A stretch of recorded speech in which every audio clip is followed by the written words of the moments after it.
Isso aqui são nossas ferramentas de trabalho. Lógico, para fazer esse evento de hoje eu tive que roubar dos meus filhos, entendeu? Ei, tu não quer ficar passando aqui os slides, não? Passa só. Tá online, gente? Oh my God.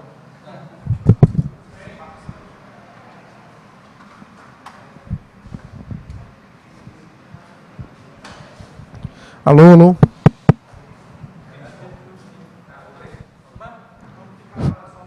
É?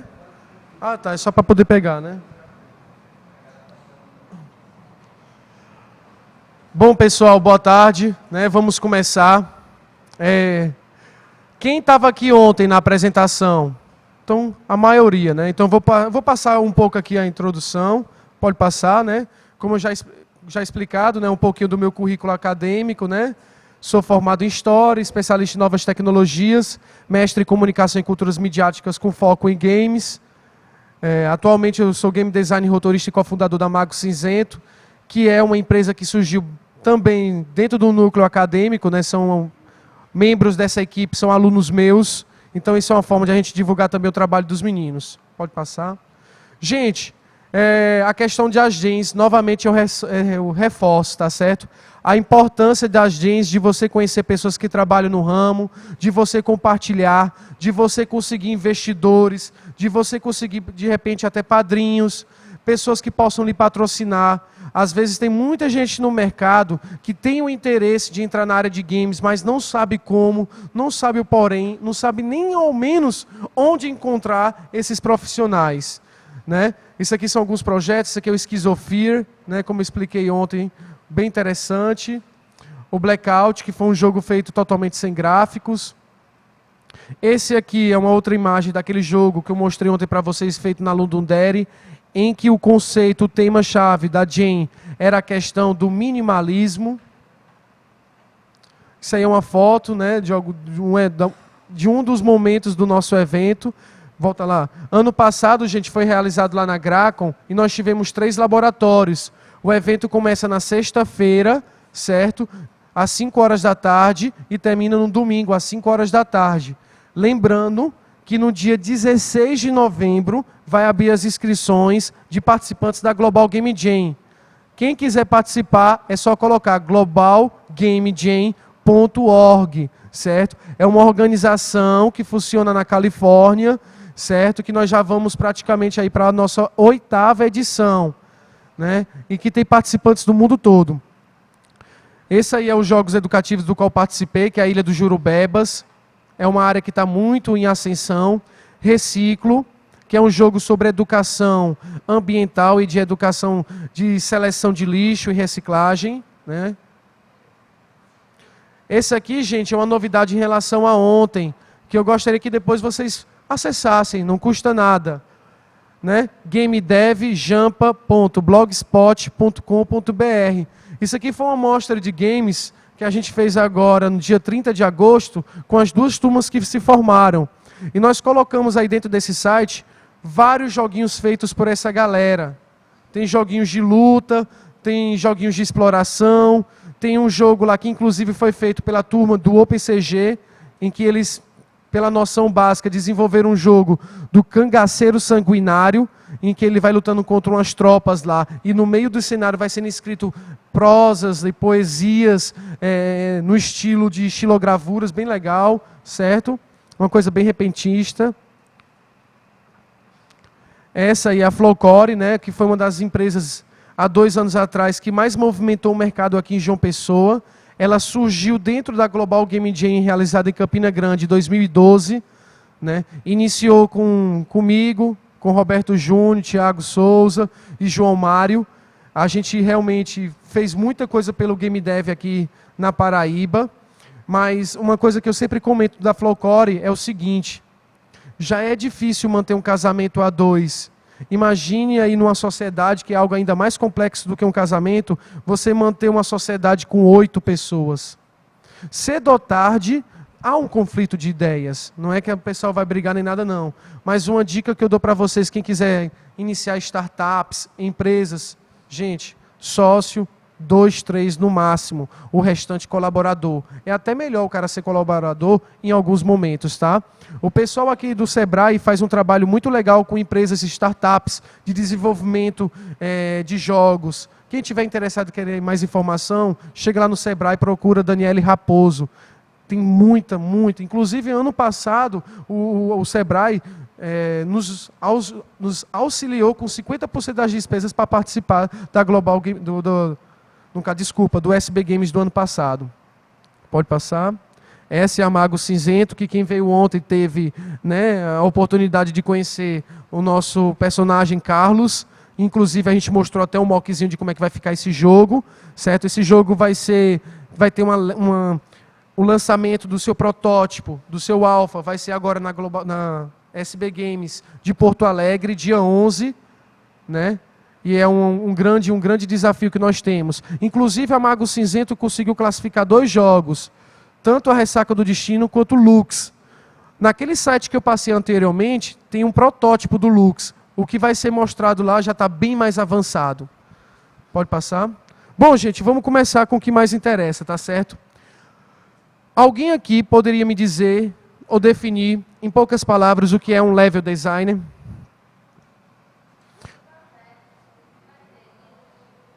O projeto, tudo que vai ter, é isso aí. Uma vez eu cheguei para um pessoal lá em Recife e teve uma aluna que falou: professor, isso é muito fácil, é quem faz design de level. Eu olhei assim, como é que é? Só falou o contrário, mas a galera começou a rir. Mas o que mais vocês acham que é level designer? Quem gosta aqui de jogos de plataforma? São os jogos mais tranquilos e mais fáceis de a gente trabalhar exemplos de level design. Porque são tipos de jogos que eles possuem na sua própria essência, na sua própria característica, uma boa disposição dos objetos, dos assets, das ações. Level design não é simplesmente só desenhar a fase, mas é pensar em toda a sua construção viva. Como ela vai agir? Que elementos dentro do seu level design vão acontecer ou ocorrer para que desperte e potencialize a experiência do jogador dentro do seu jogo. O level design é responsável por tudo isso. Então aqui, uma definição justamente montada com o que a gente acabou de falar. O level design é a etapa responsável por construir os universos que irão para o jogo propriamente, integrando todos os elementos como personagens, objetos, mecanismos, cenários, narrativas, power-ups e outros. A composição do level design pode variar conforme o tipo de jogo. Então, gente, quando você chega num determinado momento da fase do Super Mario World, que para mim é um dos melhores jogos de plataforma já criados, e que no meio de uma fase, quando o jogador já está um pouco estressado de tanto desafio, e vem um pequeno save point, quando o cara pega o save point, automaticamente é liberado ali um relaxamento no jogador. Ora, o que ele vai pensar agora? Se eu cheguei até aqui, se eu morrer, eu não vou precisar repetir o processo. Isso dá um nível de segurança para o jogador imediato naquele momento? Sim, muito. Se a gente for em níveis de outros jogos, tipo nível Ninja Gaiden, outros jogos, Castlevania mesmo, ou o próprio Resident Evil, que tinha um sistema de save particularmente perfeito, em que você tinha que pegar os rolinhos de tinta da máquina para poder chegar, e até a quantidade de saves que você faria também exigia estratégia do jogador. Gente, tudo isso é pensado dentro dessa etapa do processo de desenvolvimento. É o level design, tá certo?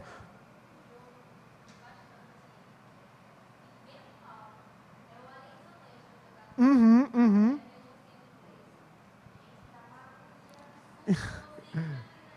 Às vezes existe, exatamente. Essa última linha explica bem isso aí. Porque level design não existe um A mais B para você fazer. Na verdade, tudo vai depender realmente do estilo de jogo que você está desenvolvendo. Se você vai trabalhar um jogo em que ele vai trabalhar o medo, o susto, ele tem que ser mais sombrio, ele tem que ter uma estética diferenciada, ele tem que ter os momentos em que os eventos vão ocorrer para que dê o pane no jogador. Se você for desenvolver um jogo de corrida, o pensamento já é totalmente diferente. E é isso que nós vamos ver agora. Pode passar, Antônio? Eu separei quatro tipos de jogos, tá certo? Jogos bem bem comuns, né? Eu peguei um puzzle, eu peguei um RPG, peguei um jogo de plataforma e um de corrida. Gente, no jogo de puzzle, certo? Como vocês imaginam que é o level design? Se ele é um jogo de solução de desafios, se ele é um jogo que exige raciocínio lógico, esses objetos devem estar bem visíveis, bem organizados. Quem aqui nunca jogou um jogo em que, num determinado momento, você está andando e pisa sobre um interruptor e você percebe que uma entrada ou uma porta logo à frente se abre. Quando você sai, ela fecha. Quem nunca já jogou? Levanta a mão aí quem já passou por essa experiência nos jogos. E automaticamente, quando isso acontece, qual é a primeira coisa que você pensa? Armadilha. Ou tenho que procurar algum objeto fixo para deixar aqui em cima. Não é isso? Ou, às vezes, tentar loucura. Sair correndo feito um doido para ver se dá tempo de passar. Porque o jogador também experimenta. O jogo serve justamente para você estimular as experiências do jogador. Então, gente, essa disposição. Quer ver um outro exemplo? Você chegou numa determinada parede, você bate. Vou tentar um salto. Não consegue. Mas você acabou de passar por um pequeno caixote. Qual é a primeira coisa que o jogador faz? E agora poder. Gente, isso tem em quase todos os jogos de plataforma, tá certo? Mas isso faz com que os jogos de plataforma se tornem chatos, por a gente já conhecer essas mecânicas? Não, porque existe todo o fator narrativo, o fator estético, o fator de condução do jogador, tá certo?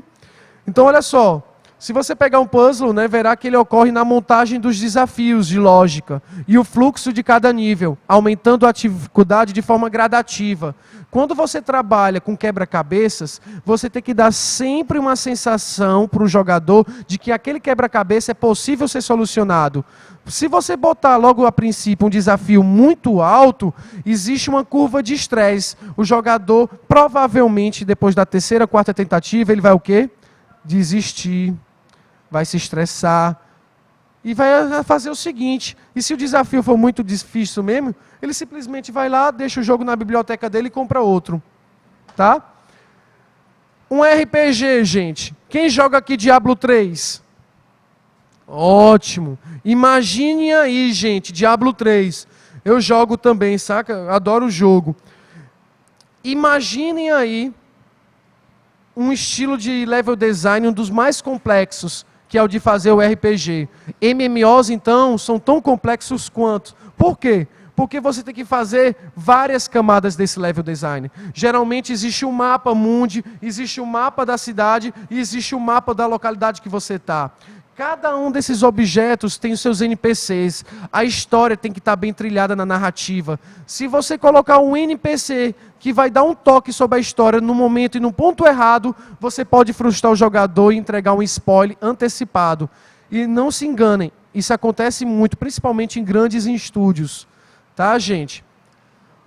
Jogos de plataforma. Posição dos inimigos, onde eles vão aparecer, itens especiais, passagens secretas. Sonic era muito legal nesse contexto. Início, fim do nível e outras ações fazem parte desse trabalho. Lembrando que, como um jogo de plataforma, na maioria dos casos é um slide scroll, você possui plataformas bem físicas, bem firmes, e a estrutura é bem fácil, porque você tem que trabalhar sempre as leis da física, são os jogos também, entre aspas, mais fáceis de se fazer o level design, certo? Lógico que você tem que ter sempre a preocupação de conduzir bem o jogador. Já os jogos de corrida, gente, pena que aqui não tem uma lousa que eu poderia até desenhar. Os jogos de corrida, até um certo tempo atrás, eles eram formados no sistema de tiled sets. O que é isso? Você fazia pequenas gravuras e depois montava o seu autódromo. Alguém aqui tinha aqueles autorama na infância? Eles eram pedaços, né? Tinha uma reta, tinha uma curva para a esquerda, uma curva para a direita. Na programação de jogos de corrida, é o mesmo sistema. Depois a gente só monta o circuito todo. Certo? Lógico que com o avanço da tecnologia, com a inteligência artificial, né, com jogos sandbox, a gente não pode dizer que um jogo tipo Need for Speed é criado dessa forma. Oi. Pronto. Tem um caneta. Eu tenho aqui. Massa, só para... Agora, se eu soubesse isso aqui já tinha facilitado pra caramba. Viu, gente, ó?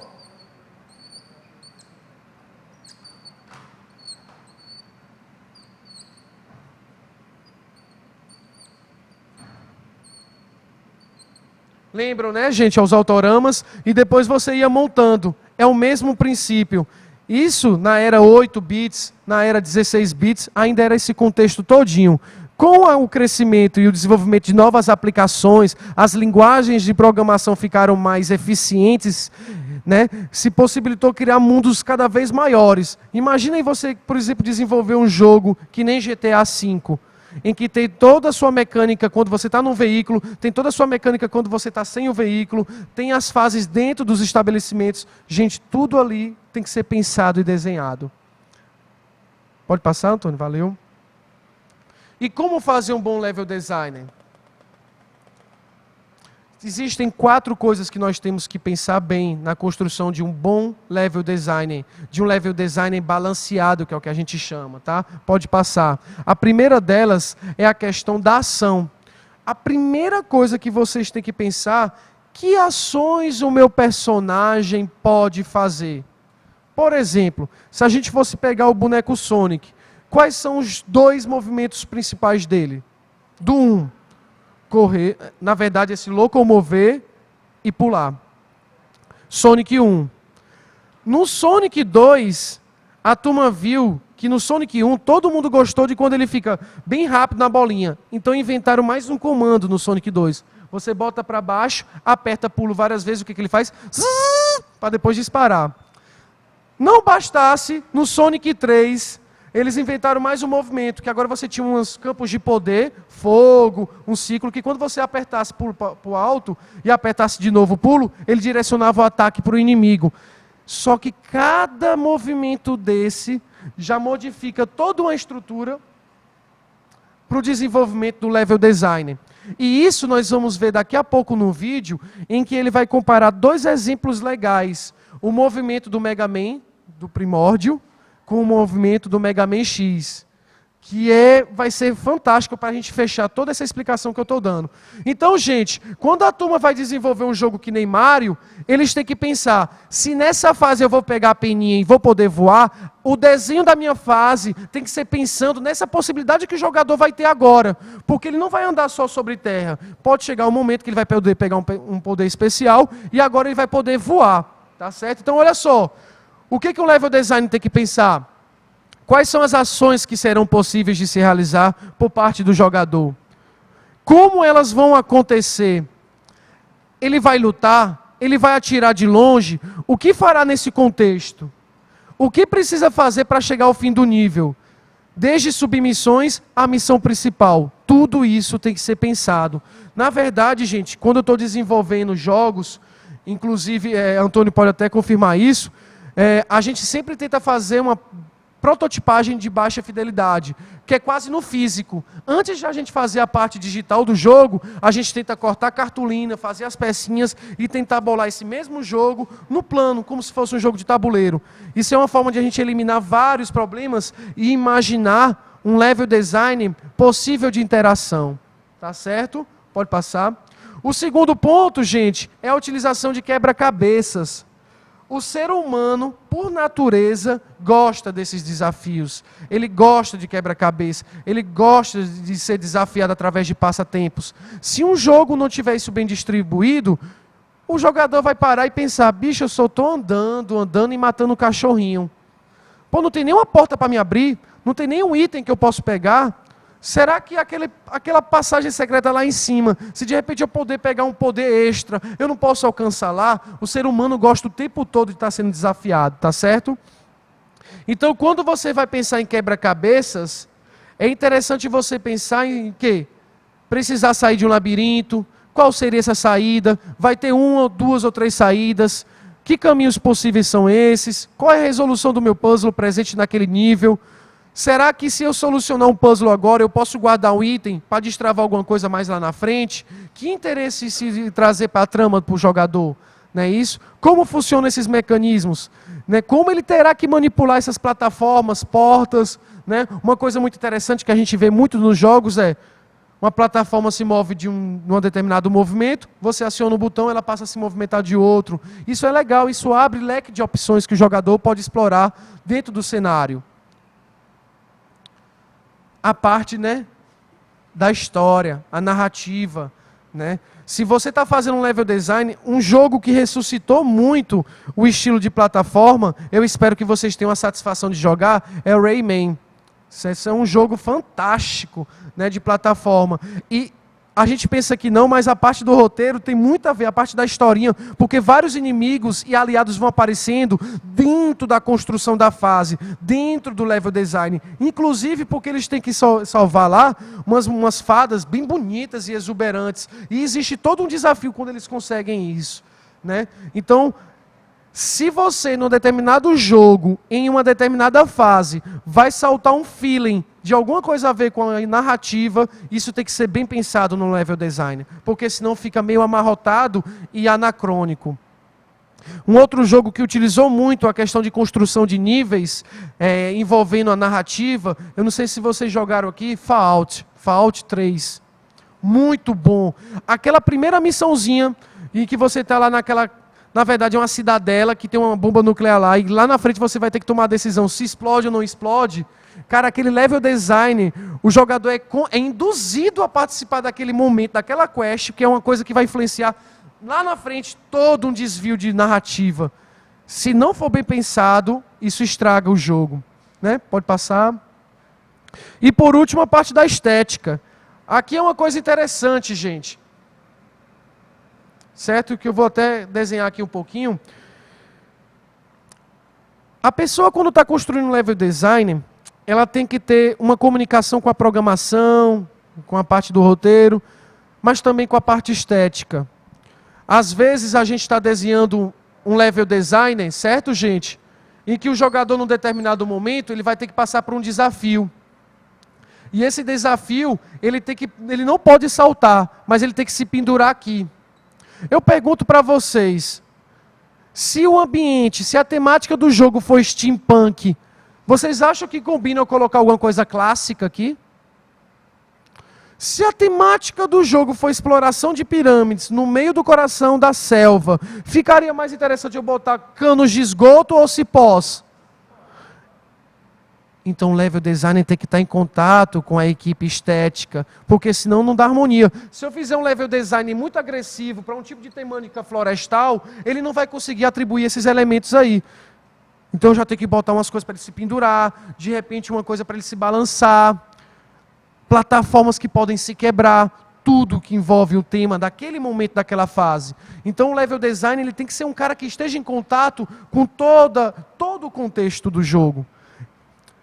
E aqui, ó, como será conceituado esse cenário de forma que passa a sensação desejada, o tempo que se passa no jogo, ambiente, como será o formato desse cenário, galerias, passagens, mecanismos. Muitos jogos montam uma planta sobre essa parte, tá certo? Gente, antes de passar, vocês estão tendo alguma dúvida? Tá legal? Eu estou indo muito rápido, né? Tá dando para entender, né? Passa aí, Antônio. Eu vou mostrar agora exemplos que a gente não imagina, mas se utiliza o mesmo conceito de level design, tá certo? Passa aí.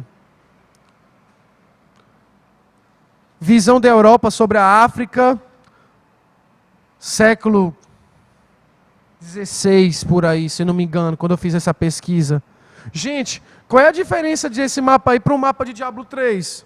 Ou de um Dungeons & Dragons? Ou de qualquer outro jogo? Aqui, meu irmão, até mesmo de Lords of the Realms.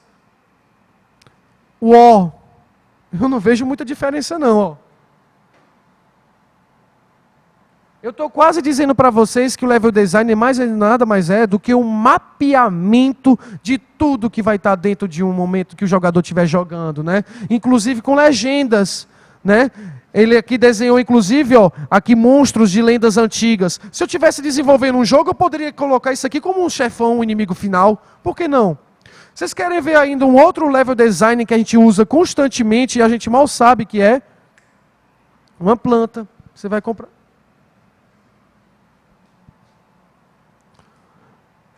Pokémon, Zelda. praticamente 100% dos jogos top-down, visão isométrica, utilizam esse mesmo formato para a construção dos seus levels designers. Olha só. Eu posso, inclusive, aqui, numa ferramenta, tirar alguns objetos e já começar a desenhar o posicionamento. Cara, quando eu vejo isso aqui, eu também me lembro de um jogo de tabuleiro chamado Detetive. Não funciona? Gente, são levels designers, são desenhos de level, né? É o projeto de uma planta, tá certo? Mas vamos agora realmente avançar para o universo dos games. Desenvolvendo um level designer. Passa. Gente, isso aqui foi de um grande game designer chamado Pablo Laranjeira. Eu já estava quase 24 horas sem dormir, em Campina Grande, tive que um grupo chegou lá, meu irmão, é o seguinte, o level design do nosso grupo pirou, o bicho não quer mais acordar, comeu muito amendoim, energético, o bicho está passando por tá mal, e a gente tem que terminar o jogo. E lá vai eu, no Paint, fazer esse level design. Então eu pensei assim, a história era de um robozinho que tinha que buscar o seu coração, bem mito mesmo, assim, de Mágico de Oz, sabe? Uma história bem tranquila. E eu disse, rapaz, eu vou utilizar plataformas verdes que são firmes, né, que são estáticas. Vou utilizar plataformas azuis que vão se movimentar de cima para baixo, ou seja, na vertical. Vou utilizar plataformas da cor vermelha, que vão ter um movimento, né, lateral, esquerda, direita. Vou utilizar coração para ser um power-up. E esses 3 tipos de inimigo. Pronto. Depois que eu elaboro isso, eu agora vou cuidar da disposição desses itens dentro da fase. Certo? Então o jogador ele começaria bem fácil. Pularia, evitaria o primeiro, pularia, esperaria, cairia, ó. Depois desse desafio, um pouco de recompensa, life. Você sempre tem que atribuir um pouquinho. Toda vez que você vai colocar um desafio para o jogador, em que existe uma porcentagem muito alta de ele perder HP, para você não frustrar ele, você dá um pouquinho de energia para ele. Pode passar? Aí continua, chega no final, o boss. E aqui a legenda. Quando eu passei esses 2 arquivos em JPEG para o programador, ele já sabia de forma espacial como ele iria programar esses objetos dentro da fase do jogo. Tá certo? Outro exemplo. Alguém conhece esse jogo?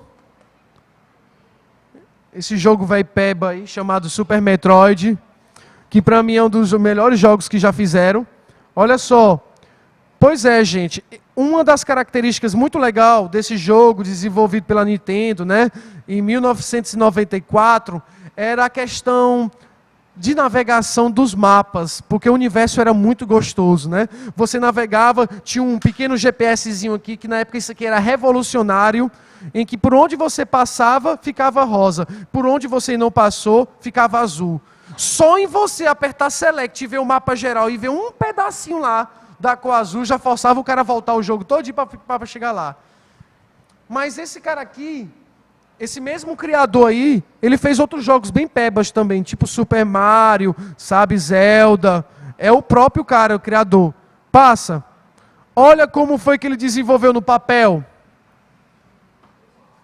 Rabiscou. Isso aqui é original, tá, gente? Isso aqui é uma digitalização do projeto original de quando estava se desenvolvendo um dos jogos mais importantes da era do Super Nintendo, da era 16 bits. E o jogo começava aqui, ó. Você tinha aquele planeta, tinha que fugir durante 60 segundos e a sua nave pousava aqui. Aí você vinha, descia, sem ainda saber mais o que fazer. Quando chegava lá embaixo, você pegava o Morphin Ball, que era o seu primeiro poder. Que aí você poderia voltar e passar por debaixo. Gente, esse jogo era simplesmente... prendia a pessoa de uma maneira que... Pô, muito bom esse jogo. Mas isso aqui era um esboço. Aqui ainda fica incompreensível, inclusive eu tenho poucos itens descritos e como eles estão distribuídos. Isso aqui eu levo para um artista, para um ilustrador, que ele vai fazer a arte final. E eu consegui esse mapeamento final. Passa? Olha como é que o jogo é. É tão impressionante a complexidade desse level design que as próprias regiões que são divididas por cores, no jogo também tem a questão da sua armadura permitir ter acesso a esses ambientes. Então, até através da própria semiótica, do inconsciente, da intuição que o jogador era levado aí, ele explorava todo esse universo, né? Ali tem os itens, o restante dos itens, aí já está bem mais diagramado, inclusive já está com a logo oficial, né? Quem não jogou ainda, joguem esse jogo. Passa. E aqui, gente, uma imagem, certo? De como é que é feito as 4 etapas do desenvolvimento de um level design, tá certo? Aqui, gente, é um esboço, é um primeiro rabisco de como é que a gente pode projetar esses possíveis objetos. Esse segundo level design é um level design referente à distribuição de inimigos, somente elementos, inimigos, ó. Como se fosse o mapa, um level design negativo, e que você faz só a disposição dos inimigos. Aquele terceiro lá é o contrário. Você não coloca inimigo nenhum, mas você faz o detalhamento do cenário. E o quarto é um mock do jogo como ele ficou. Certo? Entenderam aí, ó? Se faz os dois o esboço juntos, se separa, se qualifica e depois une. Esse é um exemplo bem legal. Certo? E antes, gente, de a gente passar para o próximo slide, alguém tem alguma pergunta sobre isso que a gente conversou? Tá legal aí, né? Alguém aqui é jogador de RPG e tinha que desenhar as dungeons? Eu vi que o cara levantou. Pronto, cara, você já fez vários level designers, né? Eu tinha um jogo muito, muito famoso que era o Hero Quest. Poxa, velho, eu adorava. Eu comprava as expansões, aí depois tirava xerox porque eu queria fazer minhas próprias missões. Gente, eu falei isso ontem e falo de novo. Se a galera soubesse a potencialidade que é o RPG para os processos de ensino-aprendizagem, com certeza a gente utilizava muito mais, certo? Então, eu vou dar aqui um Alt Tab, a gente vai assistir um videozinho super legal, é bem escrachado, mas que vai mostrar muito legal aí para vocês o que a gente vinha falando, tá certo? Pessoal, eu vou soltar um vídeo aí, tá certo?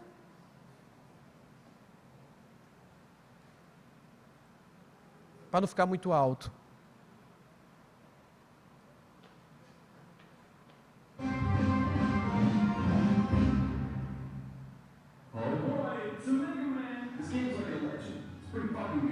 I mean, I don't really feel like I can sing its praises, but whatever. It's got tight controls, it's got a simple objective, it's just fucking fun to play. So go slap it in your next machine and have a grand old time. Before 1987, when Mega Man came out, it was hard for a lot of game designers to understand what games needed to engross a player, you know, to carry you along, to keep you wanting to play the game about squares.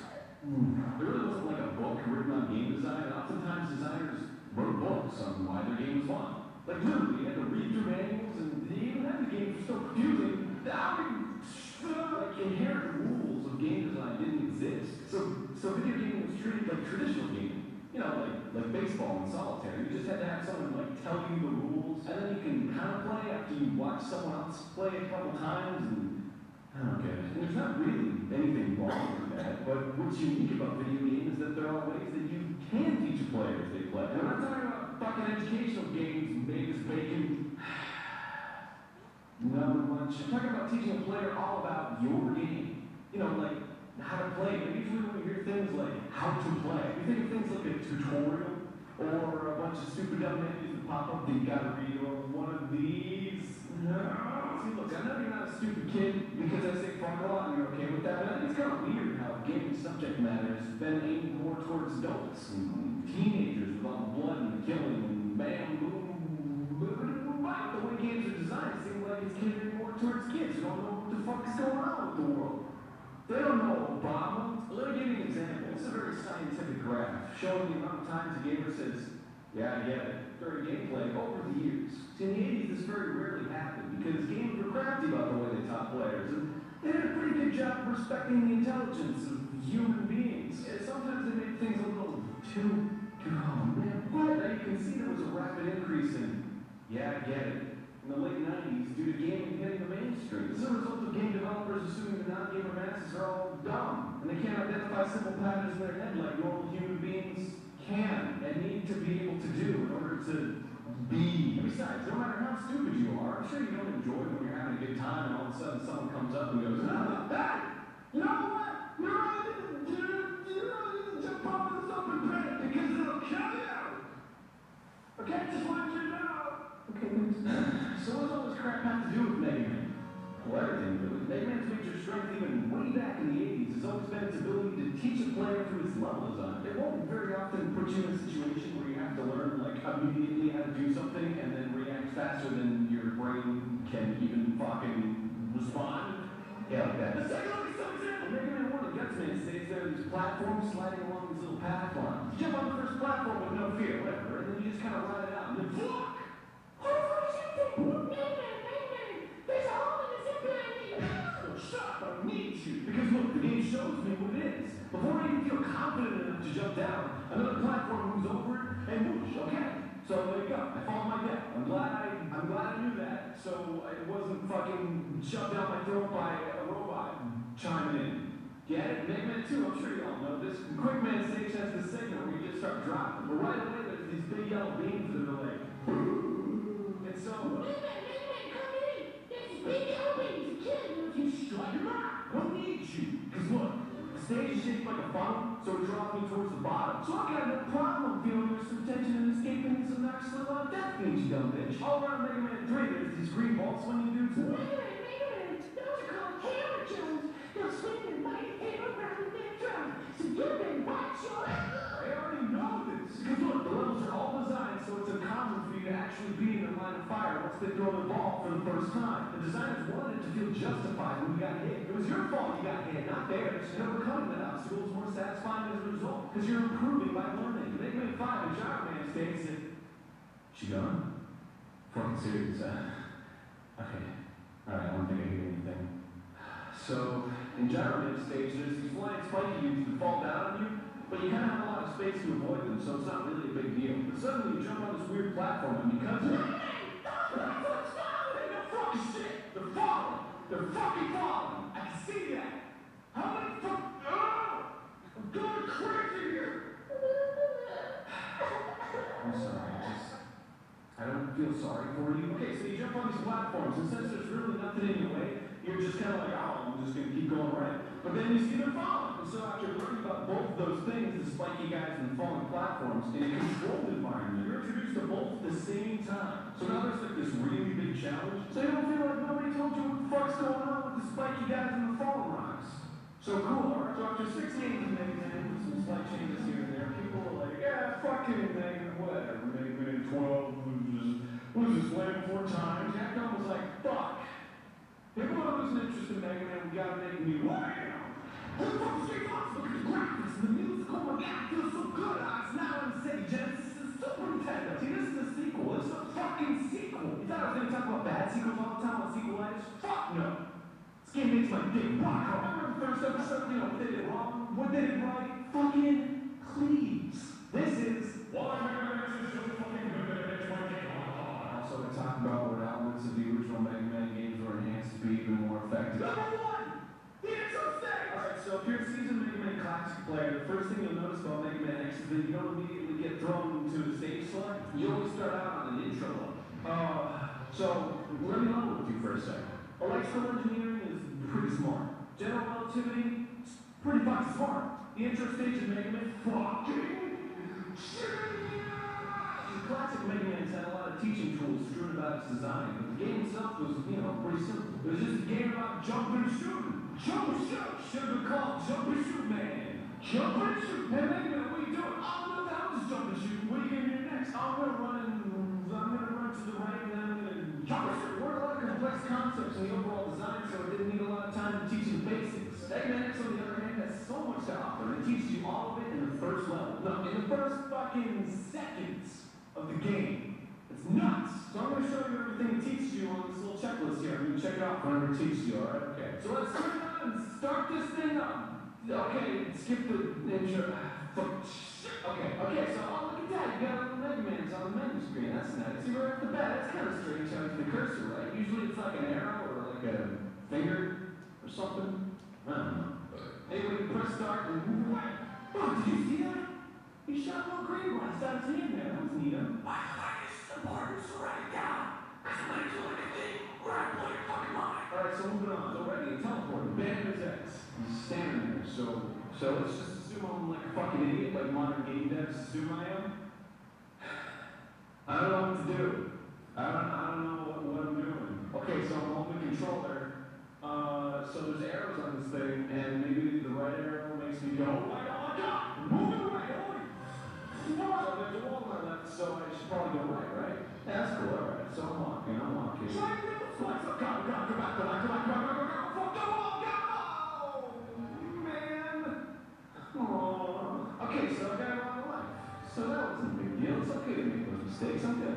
What's that called too fucking okay, so I got it on the lives too. Okay, so it's good to make those mistakes too. I'm ready. Let's fucking fuck this fucking unit up. Alright, so if I can't walk through the dude, I must be able to do something else. Alright, so there's some buttons. I'm just controlling some buttons and what? Oh my god, I'm in the air, I'm jumping all shit. I'm like a jump man. I'm gonna jump over this guy. No biggie. It's cool. Yeah, I'm the fucking best. Holy shit, new guy, shooting things at me. I don't know. Oh my god. Why? Okay. So I can jump over things, but he's too tall to jump over. Maybe I can like, wait a second. Flashback. On the title screen, I shot a green thingy when I pressed start. So how do I'm gonna press buttons and yeah, buttons. Alright, I did it. I beat the guy. See, what confuses me though is that I shot a green thingy on the title screen, but I only shot buttons when I hit the button, and no other button shoots the green thing. So how do I shoot the green thing? Well, for the sake of pacing the video and for the fact that I'm gonna let's assume that I'm not willing to experiment any further than what I've done, and I'm a stubborn dick, and I just want to move on. So let's move on. Next step are some flying enemies. Just jump and shoot them. Holy shit! I can jump and shoot at the same time. This game's amazing. This is so cool. This is so goddamn cool. What the fuck? Is that me? Yeah. Just to let you know, there's gonna be these bosses, and they're gonna be fucking awesome. This battle also acts as a small misdirection for a battle that's coming up that I'll go into when it happens. What? They drop these enemies that have these long legs. They walk real slow, so you get just the right amount of time to realize that your shots are going through their legs. They're not hitting them. So you just try the big dumb head, bam, you're dead. So now you know that there are certain enemies who need to be attacked at certain sweet spots. See, this entire situation is teaching you all the rules of the game. And you feel like you're in school yet? You feel like Mrs. Tooliger's gonna give you detention for playing video games in class? I feel like you're playing a game, stupid. Alright, so let's get serious here for a second. Check this fucking shit out. Take down the Bumblebee Man and fall into a boom, and now you're stuck in a ditch. Well, what the fuck? How the fuck am I supposed to get out of here? You go left, you go right, and there's no way out. What do you fucking do? Okay, so here we go. Bumblebee Man fell on the right side of the platform, but there's this little gap between him and the wall. Now, when you're drawn to the walls, because there really isn't anything else to be drawn to, you hop up on the Bumblebee, run at the wall, and then you slide down the wall. Now, you can easily observe your descent is slow. There's a little smoke trail coming up, so you try it again. And this time, hitting buttons. Usually, the jump button, because that's the only function you've learned so far that makes you ascend. And boom, you're not down the walls. And that's how you get out. Good job. Now, there's a little additional bonus on the right of the ditch. You see that there's health items and stuff, so, if you want to test out your newfound ability, yeah, you top yourself, by the way. The game didn't you get the whole idea. You can go grab a reward. It feels fucking great. Feels fucking good. But hey, maybe this all seems silly to you. Like, duh, right? Like, of course you learn about a game by playing it long enough. That's like an inherent thing about games, right? No, think of a game like Dr. Jekyll and Mr. Hyde for the NES, for example. Everybody should play this game if you want to get your games on. It's a perfect example of doing nothing to teach the player about its limits and goals. Nothing in this game seems to make sense. Stuff happens so random. People hurt you, some people don't. Like, you walk backwards as Mr. Hyde, of course, the game itself has limits. It has rules. It is a game, but it doesn't teach you anything about itself through the gameplay. And on top of that, the presentation's confusing because all the clashing information you're being fed constantly. Just play this game for 2 minutes, and you will understand how poorly you can teach a player how to play your stupid game. Jeremy still often this concept is conveyance, and I think that's a fitting name. I mean, haven't you ever been playing a game and you're just like, where do I do? Where do I go? That's what I'm talking about. That's bad conveyance.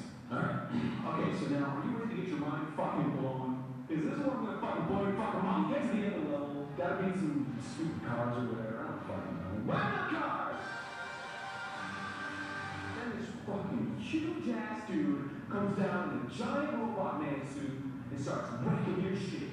Fuck! All the things I've learned, all the things I've applied aren't helping me. He's just fucking wrecking me. How weak and helpless do you feel? Mind blown #1. You have no idea if you're hurting violence. So you don't have any idea whether or not this is a scripted sequence or not. Because the first boss you fight in the game, the bee, doesn't have a life bar.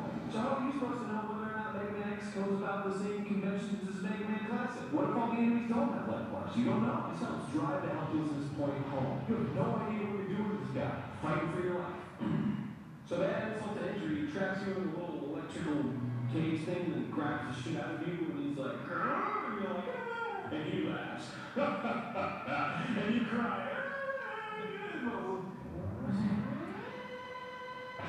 What? What? That's the plastic thing. It's all over the title screen. That's what I want. I want that. How do I do that? And who the fuck is this person? The guy or girl? But then what's that? It looks like he's charging his shot. That's what I'm doing. Mind blow number 2. It all makes sense now. The green shot is the same shot that Zero fires, and I have to charge on the buster to do it. Fuck! Now I know! I didn't have somebody tell me with a what bang that shot! So clearly this guy's fucking awesome. He just wrecks this dude you didn't even know you could do damage on, and the dude's like, oh fuck! And just runs away. So he turns around, and this guy's name's Zero, by the way. So he looks over at you and he's like, look, X, we're in love with you for a second. You're strong, but you're not as strong as I am. But check it out. Someday, you will be as strong as I am. What the fuck? This shit blew my goddamn mind when I was little. Forget it! I get to be as cool as Zero, fucking forget it! The crazy super blue buster shot, the dash, the fucking the hair, I don't know. It's fucking Zero. I want to be him. This, my little sequelitis diseases. This is called theming. This is what makes the feel of Mega Man X's story elements feel so potent. Everything in this game has to do with Mega Man X growing stronger. And all the elements are clear. You not only have the personal parallel character Zero, who represents how strong you will become, but also the goal to defeat Vile. But at this point in time, you can't even visibly damage. And this isn't just experienced in cutscene or anything like that, it's also expressed in gameplay. You get to feel the utter helplessness of being so weak as a player. You don't have to empathize with the character on screen. The feeling happens directly to you. So now you have true motivation as a player. You want to defeat this asshole you couldn't even damage. And you want to do it by becoming as strong as Zero. How do you do this? By playing the fucking game. You find the armor, you beat the enemies, you ride on the cool roller coaster thing, all the armor upgrades, which by the way make you look more like Zero. Health upgrades, the enemy upgrades, they're all motifs of the theme of growing stronger. Everything that makes Mega Man X unique resonates to the theme it establishes immediately. And to the end, you feel something, a connection to the hero, that not a lot of games can successfully manifest. Something you legitimately desire as a player is something that's relevant to the game's story. Your desire to surpass Zero and defeat Vile are both gameplay elements that are fun and interesting. Theming. Intro stage. Fuck. Number 2! Movement! Okay, so let me cool down for a second. Mega Man Classic had super tight controls. Nobody can argue that. The movement was at a really nice, unfrustrating speed. The hitbox was really clear and square-like. Jumping felt good because you could control the height and you could also control your trajectory mid-air. Well, how does it even work? Now, what's interesting is Mega Man X's controls were nearly identical. Seriously, the speed, the jump arcs, they're pretty much spot on from the first games. I mean, why fix what isn't broken? But now there's two factors that dramatically change the way the entire game is designed. Wall jumping and dashing. How about dashing? Now, it seems like two really simple upgrades, but everything is different now. The way you avoid enemies, the way you can approach enemies, the way you can traverse obstacles, everything. These two movement options give you the ability to go more places much more easily and much more quickly, which means the terrain had to expand to accommodate. Mega Man Classic focused a lot on single-screen obstacle course type layouts, which were basically rendered obsolete by dashing and wall jumping. Not to mention, the flow of the game's openness would be fucked up by the super slow screen transitions from Mega Man Classic, which have all been completely eliminated except for the boss battle introduction, which in my opinion actually increases the drama even more so before a boss battle, because now there's a huge contrast from how the rest of the game goes about its scene transition. Now, dashing also uniquely influences another change in terrain. Slopes. The ability to ascend, but still maintain a dash and not have to run into a stupid fucking wall, was essential to keeping the game's flow intact. Now, wall jumping exclusively affected the abundance of vertical segments. Mega Man Classic tried the whole vertical thing with the Like Man stage in Mega Man 1, and they were fucking dumb and hard, and fuck! And they didn't revisit them unless they involved some sort of gimmick like the bubbles in Wave Man stage, or straight down fall in the Quick Man stage, which comes a lot more naturally in Mega Man's control scheme because I mean, it's gravity, which gravity. Fuck! So, that's it. That's number 2. Number 3! Man, I just like Mega Man X. I mean, I'm serious. I fucking, those are my favorite games. So I'm just gonna gush right now, okay? I'm just gonna gush. Dude, wasn't it fucking awesome when you used Boomer Colander's weapon on Flame Mammoth and his trunk came off? That was so... Yeah, wasn't it so neat how you could, like, ride in, like, giant mobile suit armor and, like, punch shit? Oh, man, wasn't it the bomb getting the fucking Street Fighter 2 getting it, like, trashing Lyle? Like in one hand, just bang, yeah, fuck you. All that stress you gave me in the first level, I don't even give a fuck. Yeah, fuck you. Wasn't it cool how, like, Storm Eagle stage was, like, it wasn't even, like, in a box room, it was, like, outside on the airship, and you were like, who the fuck is flying around? Where the fuck is? Isn't it cool that if you, like, decided to skip to get in the mobile suit armor thing, then if you just walk forward as regular X, the other enemies that are in mobile suit armors, they're actually outside the mobile suit armor, so you get, like, a chance to kind of, like, stand a chance against them because they're fucking hard, right? And then if you kill them before they go into the mobile suit, you can steal it. And it's, God, fucking brilliant. You know how the last boss Sigma is like really fucking hard, even if you have full sub-tanks? So like you use up all your sub-tanks and then you die and you're like, well shit, now I don't even stand a chance because I couldn't even beat him before sub-tanks. But the level right before you go into Sigma has like this infinitely spawning caterpillars that you can just kill with armadillos, charge thing, and you can stand there and like, and just kill them. And then your sub-tanks get filled up in like a second, and then you can beat Sigma again. It's fucking brilliant. It's amazing. God. Alright, so that's it. Just go on eBay and buy a Super Nintendo, unless you already have one. Fuck. Just go. Just play Mega Man X, alright? It's good. I swear, it's fucking good. If this makes me that excited, if I can tear down Castlevania 2, which is people who've been like, oh, it was a good game, and I'm like, Mega Man X is the best game ever, then you better fucking play this game, because it's good. Why not God?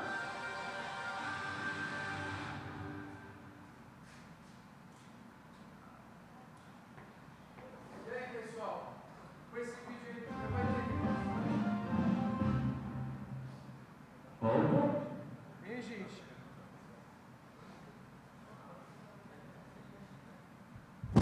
E aí, pessoal, deu para dar uma contextualizada aí como é importante você pensar na construção do level design, principalmente no sentido em de você ter que estruturar toda a trama que vai se desenrolar no jogo, em que você tem que pensar nos movimentos possíveis do personagem, inclusive na solução de desafios desse personagem, tá certo? Quem aqui já jogou Mega Man X? E aí, é um bom jogo ou não? Caramba. Eles têm a sua mágica, né? Isso.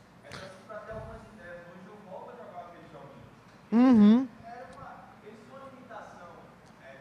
Tecnológica, isso. Isso, cara. É por isso que nós estamos vivendo numa era de retrô.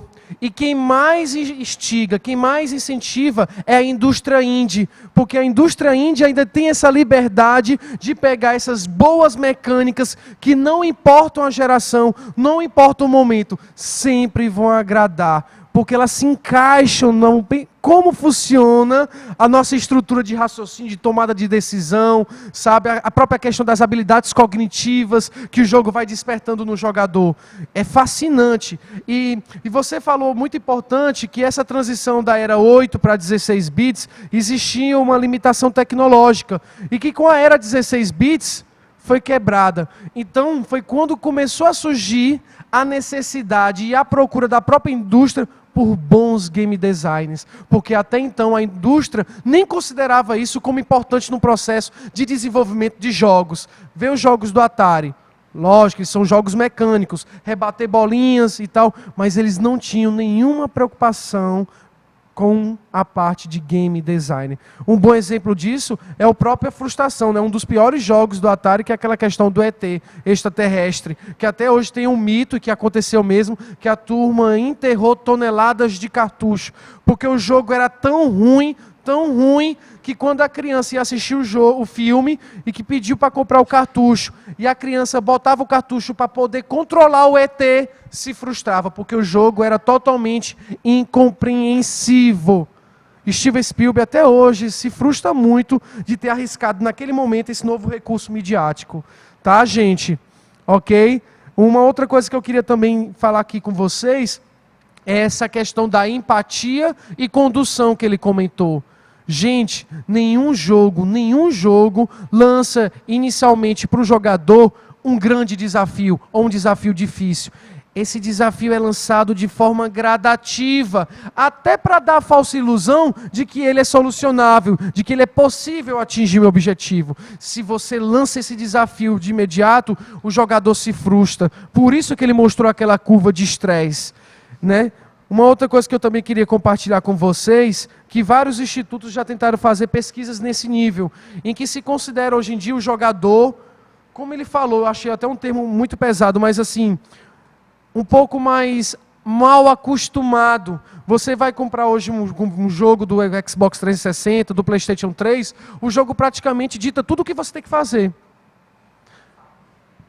Muita gente considera isso, né? Você vai jogar um Batman é o Cavaleiro das Trevas, ele é um investigador, ele é um cara, tá sempre furtivo.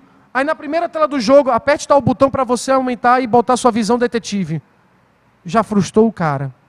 Cadê a investigação? Cadê a exploração que deveria ter sido estimulada para o jogador? Certo, gente? O jogo sempre busca esse objetivo, potencializar a experiência do jogador. Seja descobrindo, seja pesquisando, seja modificando, seja mexendo quebra-cabeças, o jogo tem sempre esse viés. Tá certo, gente? Aí eu queria só passar uma tecla aqui rapidinho, que não vai dar mais tempo, mas fica para um próximo workshop mais prático. Eu lanço esse desafio para os alunos, né? Inclusive o meu aluno aqui fez vários level design comigo. Desenvolver um level design contendo 2 tipos de inimigo, um save point, um quebra-cabeças, 3 itens diferentes de pontuação ou poder, que podem ser argolas, moedas, life e um mini boss, certo? Bem legal. Depois quem quiser me adiciona no Facebook, eu posso passar essa lâmina. E eu trouxe um exemplo aqui feito por um aluno nosso. Parecido com aquele do Super Metroid, né? Ele desenhou a parte da fase, descreveu as ações e eventos, porque o jogo também contém tudo isso. Plataformas não fixas, em que se o jogador cair aqui, ele pode morrer. Um mini boss. Eu estou aqui, gente, com um porte de uns 70 level designs, que eu fiz uma maratona em João Pessoa, Natal, Recife. E a minha ideia, como eu tinha compartilhado com os colegas, é de futuramente desenvolver um jogo em que cada fase é feita por cada estudante. Então é legal aí, a gente pode até agendar aí na próxima vez, certo? Eu espero que vocês tenham gostado, tá certo, gente? Papel milimetrado, eu tenho vários aqui. Eu trouxe da minha filha lá, ela ficou irada. Colorido, bota criatividade, sabe? Tem uns que saem belíssimos, tem outros que você não entende nada. Quando eu chego para fazer esses workshops, a turma fala meio, pô, Pablo, professor, a gente vai fazer uma fase de um jogo agora? Com certeza. E essa é a parte mais divertida.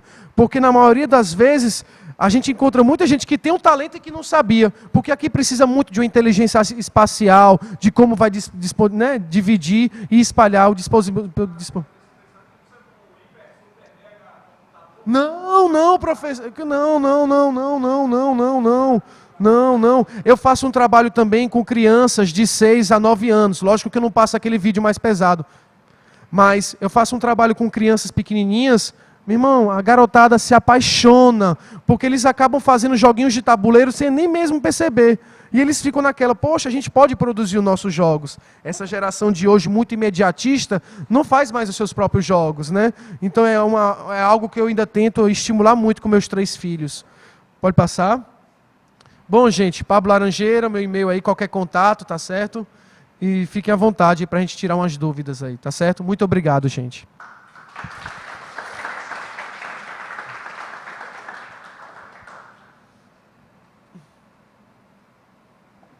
Tá todo mundo...